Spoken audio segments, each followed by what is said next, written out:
Tonight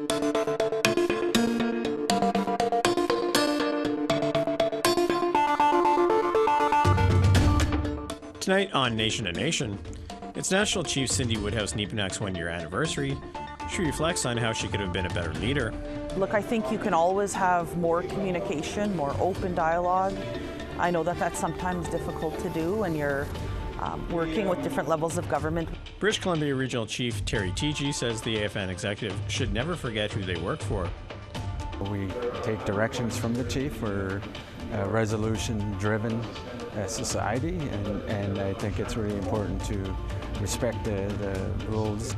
George Erasmus has a new book out about his 50 years of First Nations activism, but he still looks toward the future fight. What different leaders are going to find is that sometimes you have to push. Sometimes the government's there more than prepared to be an ally and work with you. Welcome to Nation to Nation. I'm Fraser Needham. We've been at the AFN Special Chiefs Assembly in Ottawa all this week. It was roughly a year ago when Cindy Woodhouse Nepinak was elected National Chief, but already she's had to deal with a number of serious issues, including trying to negotiate agreements with the Liberal government on long-term reform in the First Nations child welfare system and clean water. National Chief joins me now from the floor of the Assembly. Welcome back to Nation to Nation, National Chief Woodhouse. Thank you. My first time as National Chief. Yeah. That's right. So I thought you've been about a year in the job, right? And, obviously it's a very big organization. There's over 600 First Nations. Obviously there's disagreements on things and that. So how do you manage, I guess, that consensus with so many, you want to be democratic, but at the same time you want to get some consensus and sort of negotiate new agreements with Ottawa? Look, I think it is a big job for sure. My first year has been very, very busy. I want to thank many of my predecessors, many of the former national chiefs who continue to call, to give advice, and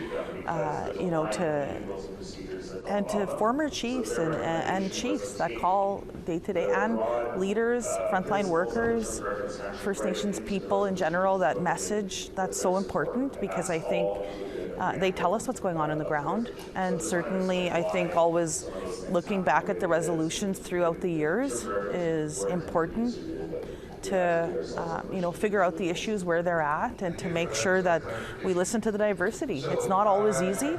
Conversations are not always easy amongst First Nations, but certainly when we have forums like behind us here, they help guide us.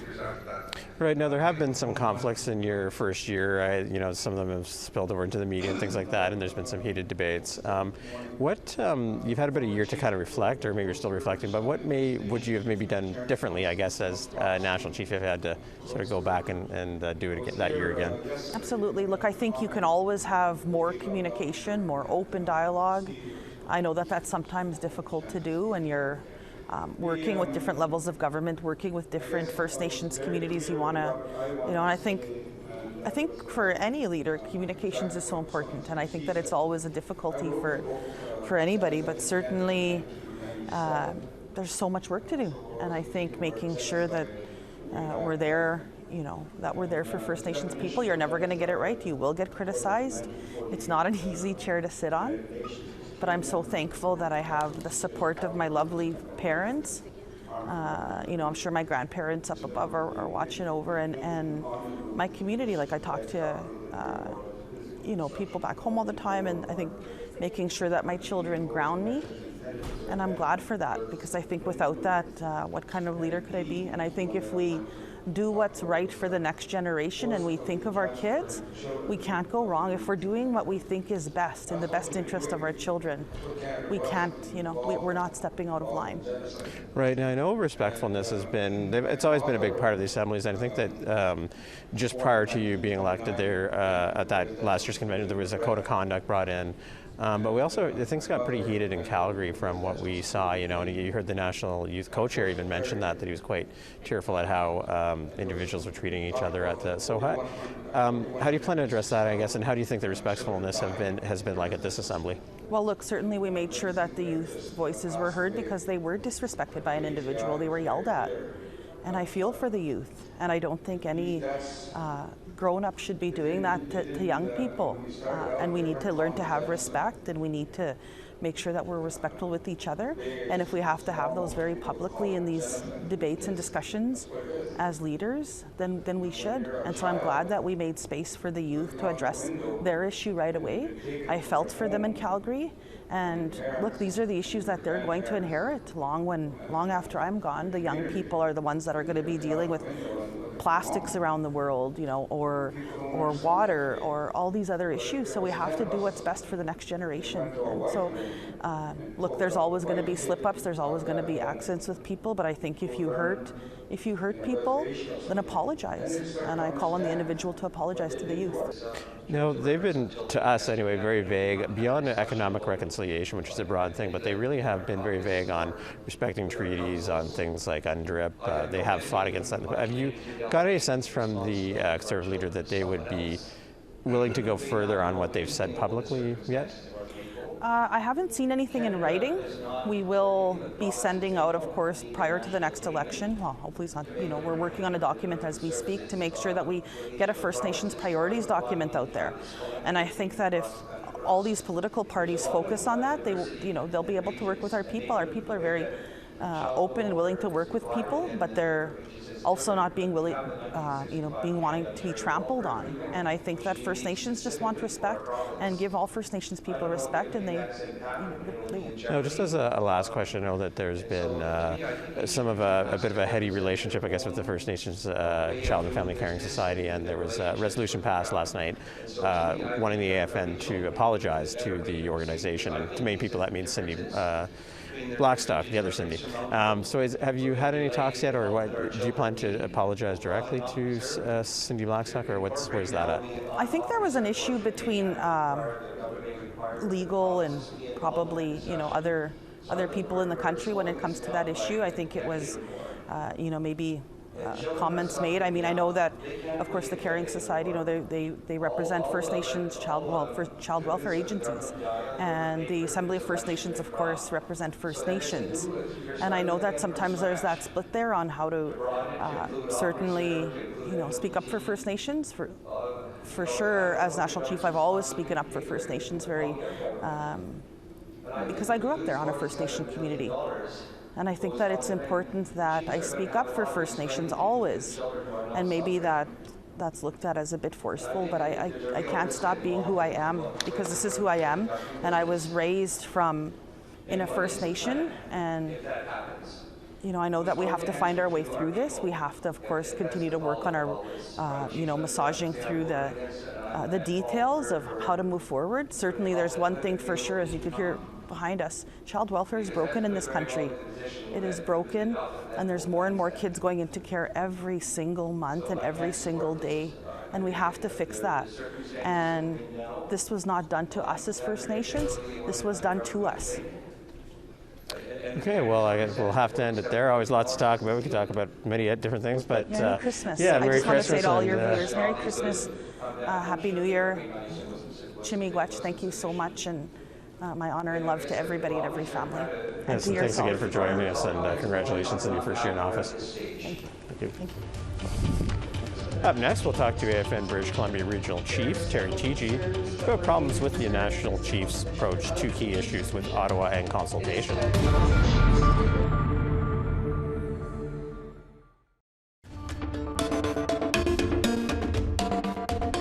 Welcome back. In recent months, there have been divisions on the Assembly of First Nations Executive over how National Chief approaches key issues. British Columbia Regional Chief Terry Teegee is one of the leaders who has said National Chief Cindy Woodhouse Nepinak does not consult the executive enough about negotiating agreements with the federal government on long-term reform of First Nations child welfare and clean water. Regional Chief Terry Teegee joins me today at the Special Chiefs Assembly in Ottawa. Welcome back to Nation to Nation, Regional Chief Teegee. Thank you. Thanks. So I understand that one of my colleagues talked to you yesterday about kind of this lack of consultation. I know you had brought it up on a couple of issues, but it sounds like you've had discussions with the National Chief about that, or have you been able to resolve it? Yeah, certainly we have. I think it's really, and really in the sessions today in the plenary, we'll resolve some of those issues, I suppose, in terms of a process of how best to approach things like the final settlement agreement and long-term reform. I think, we take directions from the chief. We're a resolution-driven society, and I think it's really important to respect the rules and also the wishes from the chiefs and implement the resolutions as it's stated. And what sort of promise, I guess, did the National Chief make to you of how she's going to do things differently? I think it wasn't necessarily issues with the National Chief. I think it was just an issue in terms of process in between the National Chief's office and the Secretariat and now the Executive relate with each other, and I think better communications, and I think one of the issues, and especially in regards to long-term reform, the issue was the actual court ruling, which didn't allow for other regions to participate in terms of the development of the agreement on long-term reform. So hindsight 2020, I think many regions should have perhaps, at the start intervened so they could have been involved. I think, but that being said, I think there needs to be some mechanism within discussions like that, the long-term reform and FSA, that allows, I suppose, regional perspectives, because certainly in British Columbia it's far different than Manitoba, Ontario, or the East Coast.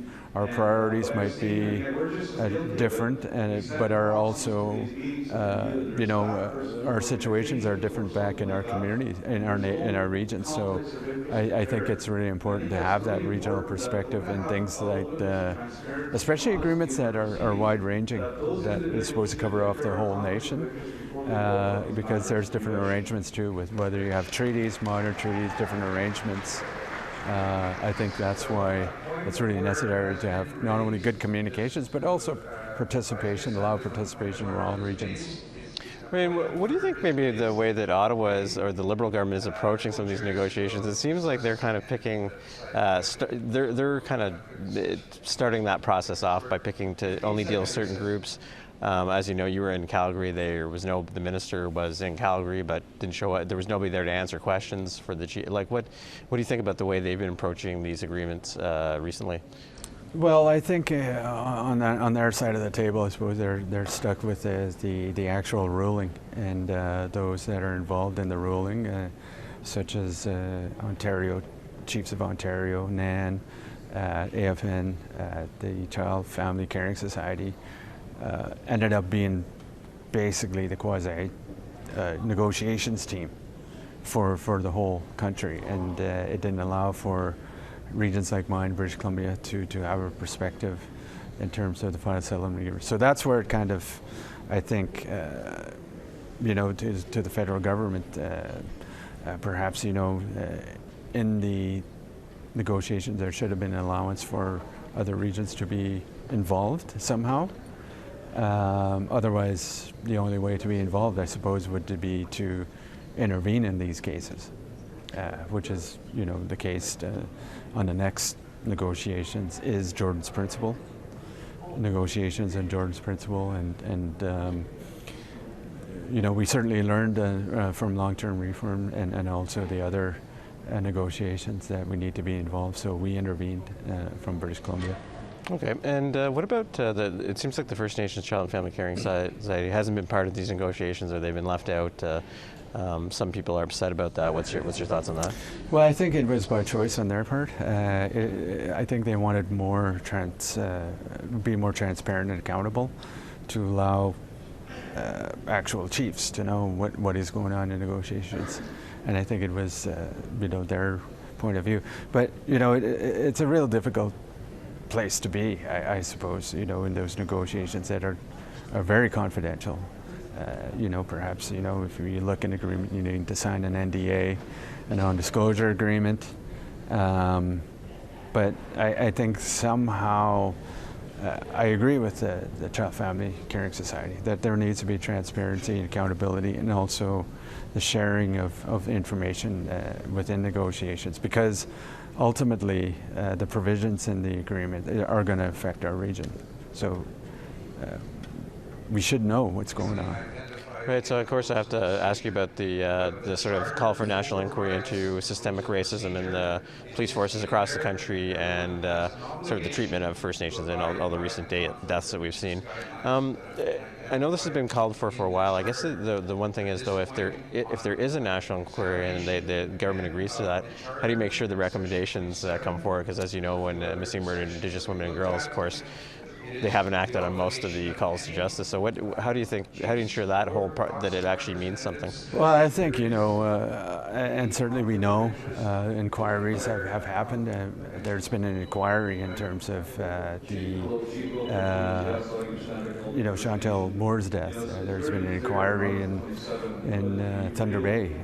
I think, many of these inquiries are good because they provide good recommendations. I think a national inquiry would perhaps bring all these issues forward and perhaps provide recommendations, because certainly it's not just one level of government have a responsibility. I believe that all levels of government, provincial government, municipalities need to play a part, also institutions. The police force needs to be a part of this and follow the recommendations, because in the end we need to see policy change. We need to see prevention measures that the many deaths in custody doesn't happen again. And certainly part of that is the excessive use of force. Okay, well, unfortunately we'll have to end it there, but as always, a pleasure, and thanks for joining us again today. Thank you. Up next, we'll talk to former AFN National Chief George Erasmus about his new book, Hota Enough.